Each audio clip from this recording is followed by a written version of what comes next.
Now let's talk about these lyrics. So the drums and all the music is on point, but unfortunately, this verse starts off with just abysmal lyrics. These are awful. These I know I should be touring. I know these chords are boring, but I can't always be killing the game.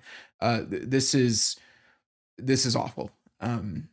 Any immersion that you might have had from the chorus is now completely gone. I remember the first time I heard this, I was actually surprised at the first chorus. I really liked it. And I was like, okay, cool. Like we're really going places here. And then this came in and I was, to quote Tolkien again, I was completely out of the secondary world. I was back in the primary world, sitting at my desk, listening from the outside in on this song. Uh, they I cannot express enough. Like this is unbelievable that they would break the immersion purposefully and purposefully bring you out of the song and like so specifically like right like the chorus ends with who will I be when the empire falls, wake up alone and I'll be forgotten. It's like that's great, love it, awesome, got this cool little guitar riff, like we're in it, we're in the song. And then he immediately says, okay, you know that like world that I created that I was trying to bring you into, yeah, no, we're going to talk about the chords and my touring schedule and all of that. It's it's really bad. And the worst part about it is that the singer did it on purpose. So it's one thing to have a song that's just maybe subpar to the point where you kind of lose the immersion after a while and you're no longer in it. It's a whole nother thing for the artist to purposefully say, no, I don't want you to be immersed in this world anymore that I've created. So like I want you to I want to you to imagine, right? Like I'm gonna bring up Lord of the Rings again. I want you to imagine if there was a scene with Gandalf and Frodo where Gandalf said, like, "Hey Frodo, I've been writing a book called Lord of the Rings, and it's really difficult and stressful because I have to keep track of multiple characters and plots, and I'm having trouble how to write Merry and Pippin, and it's stressing me out. And honestly, I don't know if the books are gonna sell well because I don't think people like fantasy novels anyway." It's like, what the fuck? You are immediately removed. Like the idea that Tolkien would write something like that is absurd. So with all of that said, like I'm harping on this, but I'm gonna actually do a little bit of a deep dive on this because now we get into the we're gonna get into the meat potatoes here. We're gonna talk about artistic integrity. So we talked about like breaking immersion and the problems with that, but this is this is at the point where we are losing. It's not just immersion breaking, it's actually a letdown of integrity. So first let's talk about what artistic integrity is. Because I think that there's a lot of things that can like there's a lot of ways that it can be interpreted, but to me, artistic integrity is essentially the ability of an artist to remain true to their vision of what their work of art should be, regardless of external pressures, commercial gain, or even the artist's own personal life and struggles. It is the commitment to that work of art to maintain consistency, resolve flaws or plot holes, and ensuring that you deliver the vision that you had, right? So I think that this can mean like staying true to the artistic world, like specifically for this, it means staying true to your artistic world and the rules that you established within that world, avoiding any sort of lazy shortcuts, and also respecting your audience's intelligence and emotional investment in the piece of art that you have created. So like I'm sure most of you, especially if you're listening to Sleep Token, I'm sure most of you have seen like an anime, right? If you so you all know what it's like when you're watching like an anime or some show and then like some character gets some random power buff out of nowhere and it doesn't make any sense with the plot.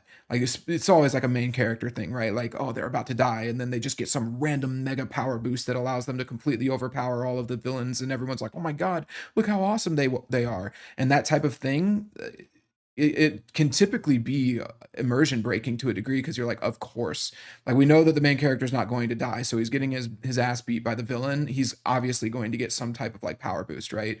So that's the type of stuff where when you break the rules of your show just to keep your main character alive, it messes with the artistic integrity of the show. But then you can look at other shows that are well made. I think this might be cliche, but I think Naruto is a great example of this, where uh, powers and abilities are very consistent throughout the entirety of the show. They do a really strong job of specifically with Naruto, not just giving him random power boosts, but actually giving him abilities and intelligence within the fight to use the tools that he has at his disposal. Not to say that having like his nine tails whatever isn't a little bit of a gimmick or a get out of jail free card, but there is limits to it, as we see in his various fights where he does lose and gets beaten in different ways. Whole point that I'm making is that artistic integrity is about maintaining that vision of your work of art, maintaining what it is. Okay, so that gets back to, like, again, I want you to imagine a great work of art where they purposefully broke the artistic integrity of it just to complain about how hard it is to make the work of art. That's really the type of thing that does, I would say, permanent damage to the work of art. Like you can't, like Tolkien said, if you break the magic, you break the disbelief, there's no coming back. You're now back in the primary world staring at this, he uses the word abortive, which I think is, it might be a little strong, but it's relevant, right? It's dead. The fantasy world is now dead. Your belief in the fantasy world is now dead. So if there is a scene where Gandalf just flew over to Mordor and like kicked down Sauron's tower and then flew back to Frodo and said, "Okay, we don't need to worry about Sauron anymore." It's like there's no coming back from that. You've done damage to your world, right? Um, so let's bring it back to Sleep Token now. Yeah, they this breaks the song. I it might seem a little hyperbolic for me to say that, but it's the truth. This ruins the song for anybody who actually cares about Sleep Token and art and music and artistic integrity. This ruins it. The types of people who would be okay with this are people who just blindly follow Sleep Token and don't actually care about art. They are more interested in their devotion to this band and to Vessel and Vessel's personal struggles than they are to art as a concept and as something that exists. And you know that's pretty much what I said in the first, when I talked about emergence. It's like these are people who don't want to think critically about the work of art. They just want to experience it and repeat their religious mantras and that Sleep Token presents them. And that's that. They don't want to actually think critically about, like, hey, is this good or bad, or did this work or not work? I mean, so with that said, like, that's my stance, is that this is song breaking. We have completely removed the immersion. Um, he has specifically brought us out of that secondary world that they created. So let me, maybe now that I've criticized enough on this and harped on this, I want to take this to, I want to take a moment and talk about Sleep Token as a band, just in general. Um, I think that Sleep Token is an above average band. I think that they do lots of cool things, and I am glad that they're popular. I think it's about time that we got some more rock music in the mainstream, and we got bands, because they just hit number one with this album, and that's cool. Like I'm glad that they're successful because they are more creative and they take risks and they do things that are adventurous, or at least more adventurous than your average band, right? But I have to say, they do not respect their own artistic integrity. And I think, I'm just going to be honest, I think that they are 100% okay with dismissing their own world, their lore, their imagery, their setting, all of it, all of the artistic integrity or the factors that go into artistic integrity, just to vent about their own personal problems. I think that that makes their music shallow.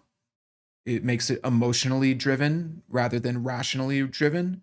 And in fact, I think it's emotionally driven music that is masquerading as well thought out, deep, intelligent music. Like it is masquerading as music that has this deep lore that you're supposed to get invested in. But if you just think about it a little bit, and you just, like, as you've seen just with these two songs that I've analyzed, if you just scratch the surface a tiny bit, it becomes very clear that this is not for people who care about artistic integrity, and they personally, they as a band don't care about artistic integrity. They This is for people who just want to shut their brains off. Um, to really emphasize this point, they want me to be immersed, but then they don't care about breaking the immersion, right? They want me to be into the empire and think about the empire and Arcadia, but they are more than happy to talk about touring and chord progressions and killing the game, right? Or hitting me back, right? Like using modern language. They will create the lore for their band as if it's something that is important and that we should pay attention to, and then they have no problem with casually dismissing that lore or just saying whatever, we're not talking about that right now, whenever they feel like it. So regardless of my thoughts on this theme and the ideas that's being portrayed, like what he's saying in this song, uh I think the fact that the singer wrote these lyrics is really, there's not really another word for it. It is ego, and he is letting his ego and his own personal feelings take the place of artistic integrity. And that's something that I have a huge issue with.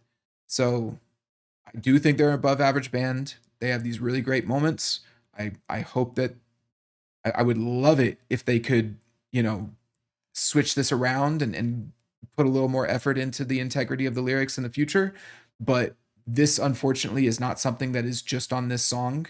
I think I might do an episode on Gethsemane where he takes a reference. Gethsemane is the garden where Jesus prayed before he was crucified, the night before he was crucified, and he made that song about like a toxic relationship where he talks about like cigarettes and cigarette smoke stained on the clothes or something like that. I need to go and refresh on the lyrics, but this thing that I'm talking about where he uses modern lyrics and breaks immersion and will happily break artistic integrity for the world they've created, it permeates the entire album, and it's a huge problem with this band.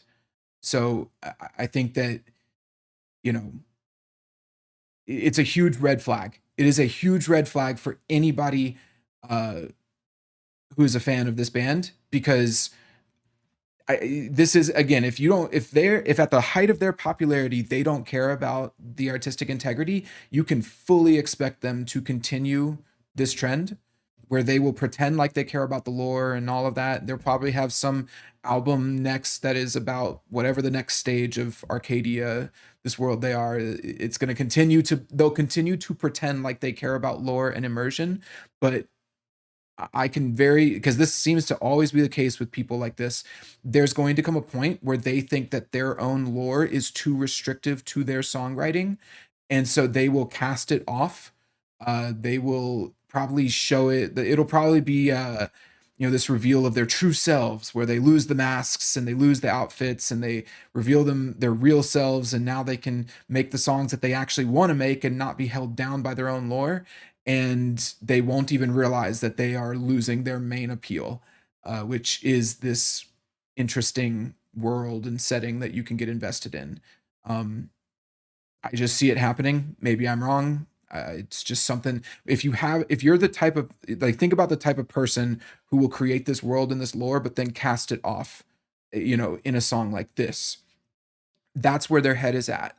They are prioritizing themselves over their artistic vision and artistic integrity, and so that will become the trend. Now, if the songs are great, if the next song, let's say it takes 2 or 3 albums for them to do this, and the songs are fantastic, cool.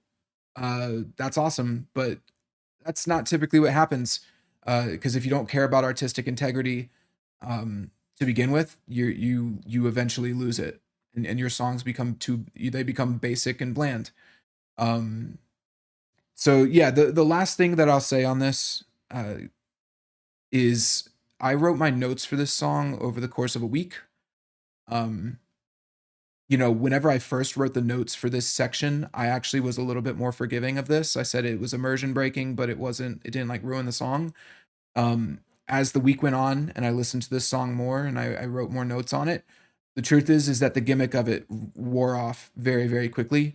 And I became more and more frustrated with it every time I listened to the song. It was as if it wore on me over time and it dated the song and it really affected my view of it.